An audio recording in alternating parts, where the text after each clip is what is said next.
thank you everyone for coming out today.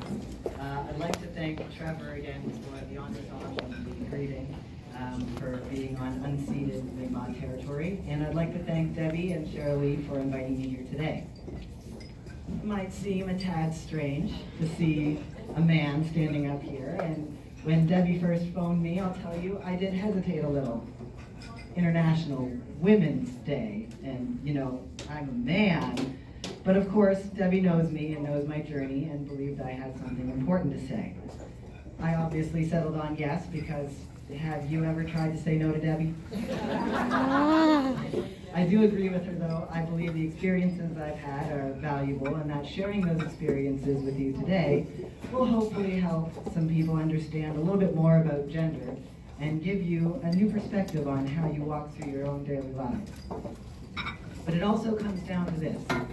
Women's issues and the disparity of equity in society and gendered spaces are not alone for women to bear and dismantle.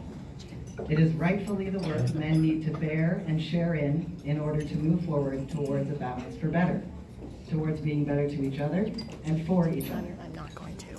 So, as Debbie mentioned, I am transgender. That means when I was born, I was mistaken for being female before I had the ability to think critically and self-advocate. Doctors do the best they can, but everybody makes mistakes.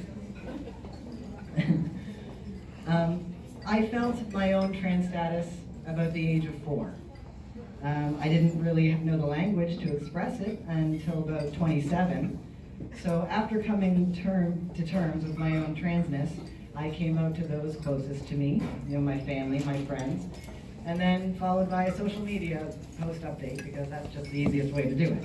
So that happened in about November 2011, and I was able to access life-saving healthcare a few years later, about March 2013. In fact, yesterday was my 6 years on hormone replacement therapy. Woo! Thank you. I appreciate the applause. Yeah. It's a really long needle that goes into my behind every 2 weeks. Since being on hormone replacement therapy, I've had almost 5 years, I'd say, in society treated as male.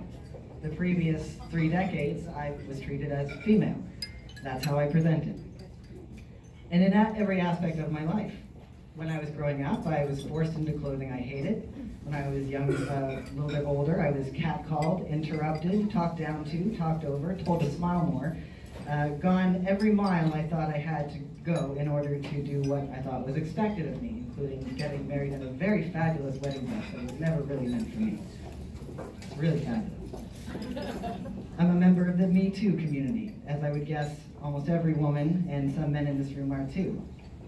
And since testosterone injections started lowering my vocal cords and giving me a little more angular jaw and fuzz on my face, I've witnessed my daily interactions with all types of people change drastically. I can't recall a time in the last 5 years where someone tried to interrupt me. I'm suddenly a whole lot funnier, even though I say the same tired jokes.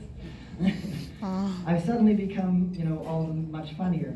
My nipples are fine now to show in public, even though they are the exact same nipples.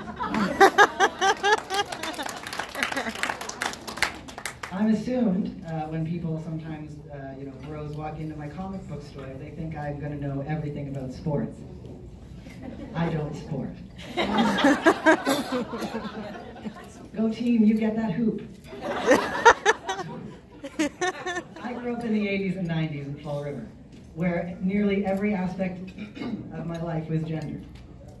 I grew up in a non-denominational Christian church, attending kids club every week, Bible camp multiple weeks all year round in the summers and different retreats during the winter, attending public school, going to the mall and shopping with my friends for clothing.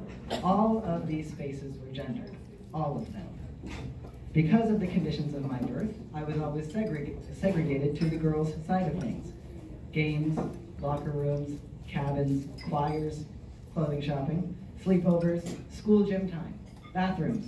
The list goes on and on and on, as you can imagine, as many of these spaces still exist today in the exact same way. I always felt different in those spaces. I just never had the language. I never knew how to say it or express it. Even when I was with my best friends, where I could play out my preferred roles of father or prince or blue Power Ranger, I could still feel that there was something more going on with me. I didn't just want to make believe that I was male sometimes. I really felt that's who I was all the time. I craved it. I just didn't really know how to put my feelings into words. Our generation didn't have representation, access to knowledge, or the language. So it ended up coming out in different ways through my expression in schools that usually got me bullied. With my closest friends, I could be myself. It was more about shared interests and caring about each other's gender expression. We were just hanging out.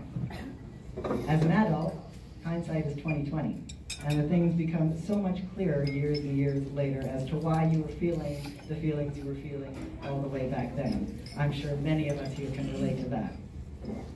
When I first came out as trans, I was angry at what I felt was lost time. And feelings of being born in the wrong body. But the more I thought about it, those feelings faded, and my thoughts evolved into a more mature viewpoint. And more than ever, I valued the experience that I got to have in female spaces. For me, experiencing those spaces where only female-presenting people were permitted growing up allowed me to have the integral relationships I had with amazing women. I was able to express, talk, emote, and have spaces of mutual support. I realized that a lot of what contributed to making me who I am today was absolutely because of those amazing women. I was able to move past that anger and see that being trans wasn't an awful thing, and that I could actually embrace the things about me that I was able to experience because I was being trans. And that didn't mean being born in the wrong body. I was able to have those experiences because I was born in that body. And at the time I grew up, had I been born with society's idea of what a boy looks like, I wouldn't have been able to have those experiences. I would have been told to man up, to hide my feelings, to squash any trace of femininity. And just maybe, I would have been a mansplainer. But it does make one think about gendered spaces and why they exist, doesn't it? Sexuality exists on an entirely separate spectrum than gender.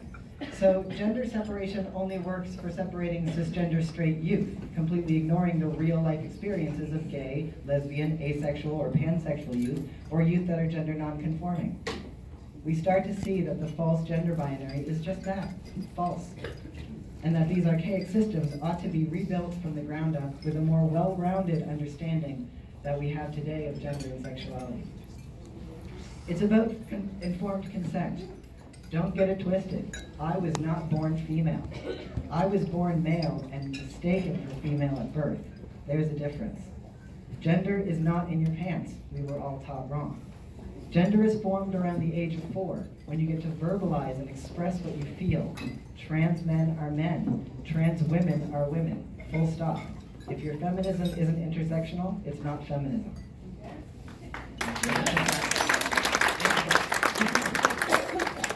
Listen, if you've gone your whole life okay with how the doc gendered you at birth, that's great for you. But I do wonder how deeply you have thought about your own gender. What makes you a man? What makes you a woman? What makes you you? If a cisgender man has a tragic accident and loses what's behind the zip, does he stop being a man? Of course not. If a woman is not able to give birth, is she any less of a woman? Absolutely not. We live in a world now where we know so much more. Every single body is different, right? I'm part of a group of men who have the ability to give birth, and I think that's beautiful. Gender is so much more than we were taught by the generation before us. My beautiful girlfriend says that when she sees old pictures of me before starting my transition, she doesn't really see them as me, that I seem more myself now than I ever was, and she couldn't be more right. I hid myself away for many years, for a large chunk of my life. That wasn't really me. It was like a shadow of me wanting to burst out. You know, like Disney's Mulan, when Christina Aguilera sings that reflection song? That was my jam. I loved that song. When will my reflection show who I am inside? Oh, I felt that so much.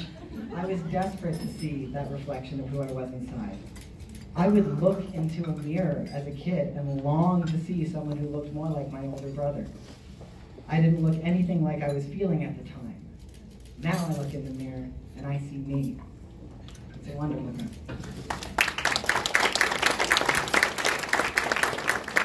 And I can really only speak for myself, but I imagine many transgender people live this way. It's a lot of interior work, a lot of thoughts and feelings, a lot of worry about what other people will think and how they will act.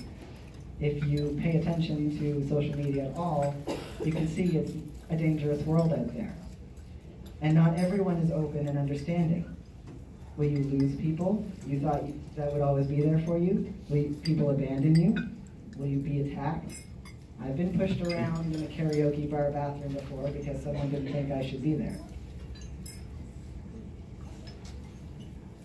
I decided to be brave and go where I felt I belonged, before my newly injected hormones had taken effect. And so people go through those experiences. Will people accept you, believe you, respect you? A lot happens on the inside before you come to a solid conclusion that can form into a tangible expression and language to the outside world. People might have thought it was a sudden change when I came out in 2011, not realizing there had been almost 3 decades of interior work before embracing my truest self. Coming out as gender nonconforming honestly has little to nothing to do with changing who you are, and everything to do with allowing yourself the space to blossom in the person you were always meant to be. You're balancing yourself for better. If you search gender on Google, you'll see thousands of images pop up showing you pink and blue gendered symbols. One or the other, right? Wrong. So when I teach about gender, I use a very complicated tool, a ruler. Basically what I do is I tell people that when they've been used to seeing male and female, they just need to realize that there's actually an entire spectrum of identities connecting those two. And to balance them, we need to understand the middle. So, basically you just take it one step at a time. When I think of this, the theme for this year, the balance for better, I think about that ruler as an appropriate aid. I think about people who identify as gender neutral or gender nonconforming. A gender neutral person looks at this socialized pink and blue world and says, no thanks. When we practice mindfulness, we talk about centering ourselves, don't we? So why don't we all try to be more mindful of how gender and all our daily experiences aren't one or the other, but an entire spectrum of all sorts of identities, all equally as valid as the next. In this energy of acceptance, we can learn to take care and listen to each other more, to believe each other more, to unlearn and dismantle the toxic and judgmental behaviors we've grown up with. Just because an idea has existed for a while, by the way, doesn't make it right. It just makes it old. We need to consistently re-examine ourselves in this age of evolving information and update our thinking. I thank the many incredible women in my life who have helped me constantly re-examine myself and who have taught me these lessons. My amazing and strong mother, Diane, my beautiful and passionate partner, Blair, my best friends and my sisters, Meredith, Laura, and Kimber, my Yoda-like mentor, who left us too soon, Leanne, wonderful community pillars like Debbie and Shirley, and the resilient and radical transgender women of color who started the riots that evolved the pride movements we have today and the rights that we have today. And as the page for this year's International Women's Day states, everyone has a part to play, all the time, everywhere. Coming from an all-inclusive theater background, I really love this. In our Balance for Better, let's keep in mind that all aspects of life exist on spectrums, and that embracing the whole gender spectrum and gender neutrality, we can better grasp the balancing point to help make the whole. Thank you.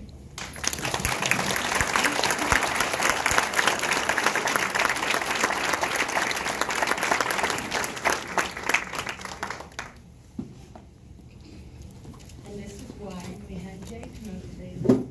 Let's give him a great big round.